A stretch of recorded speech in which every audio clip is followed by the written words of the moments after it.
आता आपण हा एक्सपेरिमेंट ॲनिमेशनच्या द्वारे समजून घेऊयात की सपोज हा बल्ब आहे जो मोनोक्रोमॅटिक लाईट कलर तयार करतोय. मोनोक्रोमॅटिक लाईट म्हणजे लाईट ऑफ वन कलर. त्याच्या पुढे एक पोलरायझर लावलाय. हा पोलरायझर काय करतो, जी लाईट आपली ऑल डायरेक्शन मधनं आहे ती डायरेक्शन काय करतो, तो एकाच डायरेक्शन मध्ये व्हायब्रेशन स्टार्ट करतो. म्हणजे काय मिळतं आपल्याला, तर आपल्याला मिळते प्लेन पोलराइज लाईट.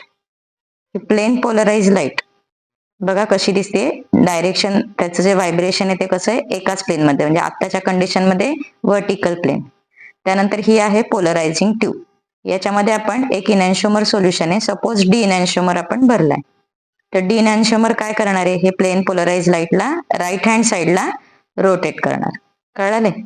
तसंच समजा आपण एल इनॅन्शिओमर भरला तर काय होणार आहे, हेच रोटेशन तुम्हाला अँटी क्लॉकवाईज म्हणजे लेफ्ट हँड साईडला मिळणार आहे. लक्षात आले? सो पोलरिमीटर एक्सपेरिमेंट डायरेक्टली बघा इथं कसा दाखवलाय, डी इनॅन्शिओमर. फिगर 1 मध्ये तुम्हाला एक ऑप्टिकली ऍक्टिव्ह कंपाऊंड दिसेल. तसंच फिगर 2 मध्ये एल ॲलॅनाइन आणि डी ॲलॅनाइन असे दोन कंपाऊंड काढलेत.